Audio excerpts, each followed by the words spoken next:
Hey everyone, I'm back in my living room making videos finally. For a while I've been making them in a smaller room we have because the general space is most often occupied.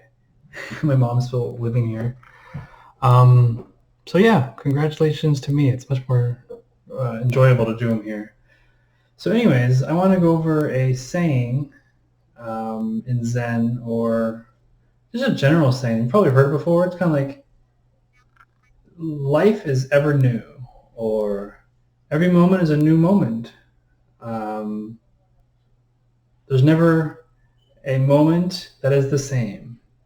These are kind of sayings that have been thrown around, but perhaps they don't feel like they have much weight when you've heard them.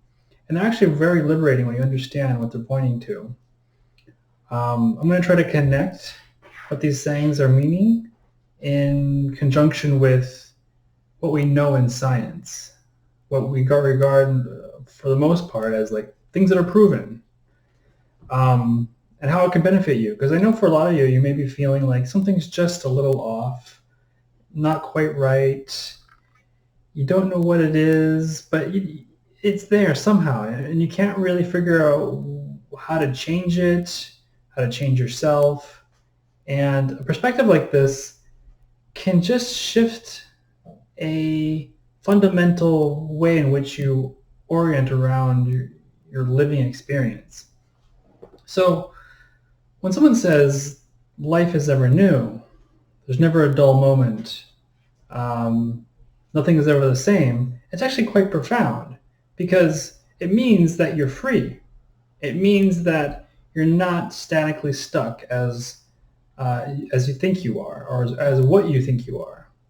Um, and to connect this to science, if we look into ourselves, we look very deeply through the quantum physics lens, we get to a level in which you start to see a phenomenon, which is us.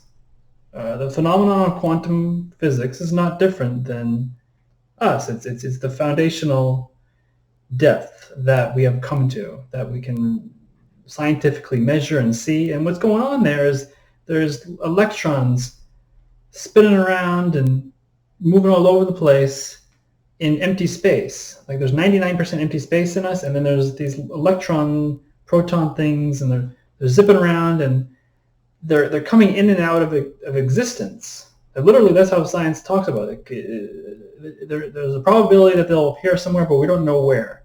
So literally, the whole universe, if you zoom into it, is popping in and out of existence. It's shuffling around. It's not static. Um, and in that, you could say that there's never the same moment. There's never a moment that is not new. And that must include whatever you think you are. You're literally popping into and out of existence in such a fast level that you don't even notice. Another way to look at it is if you look at just how we're rotating around the axis of the Earth. And as it's rotating, we're never in the same place. Wherever we think we are right now, we're actually moving 1,000 or 2,000 miles that way. And then if you look at how fast we're moving around the sun, it's like 2,000, 20,000, 200,000 miles an hour. I can't remember right now. So we're literally like, we're zooming through space at 200,000 miles per hour. So we're not in the same spot anymore. So wherever we are is a new location.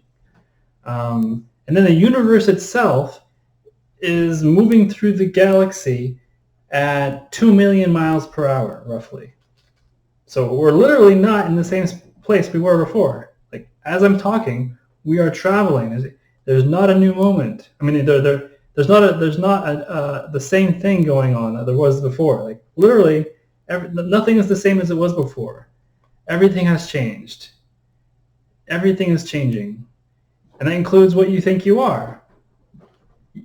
And that can be freeing because a lot of times we feel stuck, we feel fixed as something maybe we can't quite describe. Maybe we know ourselves as a historical representation of time, starting from birth to now, with little snippets of things we call ourselves.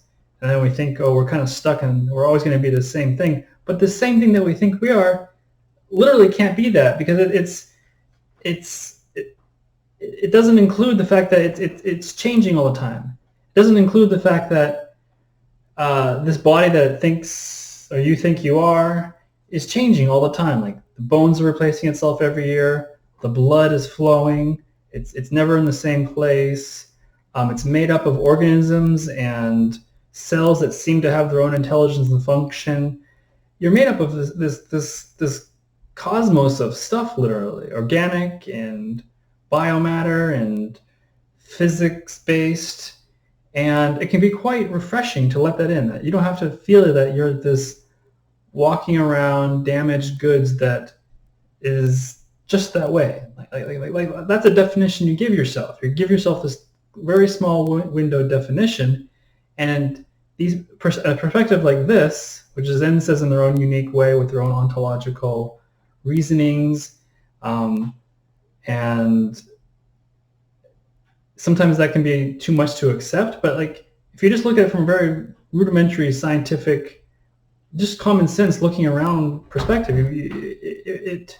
it can hopefully free you from this idea that you're stuck, that you're negatively the way you are. If you have positive ideas of yourself and they fulfill you, there's no need to like change those. This perspective should hopefully give you the ammunition or the courage or the reason or the foundation to go, you know what? This stuff I'm telling myself isn't actually true. And that can create a freedom. It can create a change in that. I don't know what feels off, but something feels off. I always feel like I'm stuck and I'm always the same. You can remind yourself now that you've heard this, you're not always the same. It's just not true. You're always new. You're always new. You're always new, right?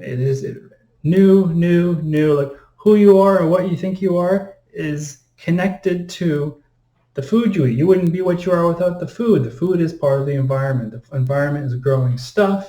There's this whole system of biodependency and ecosystems. Those are all connected, and you're in connection with that. You're part of this whole kind of like connected sphere of systems and happening and energies and popping in and out of existence and change, and it's just amazing, right? I mean, there's never an excuse to be like, oh, I'm just this horrible person. I can't do this or I can't accomplish that. I know that I can't because it's just true. A moment ago, I believe that I'm not capable of this, and that's just not true. You're capable.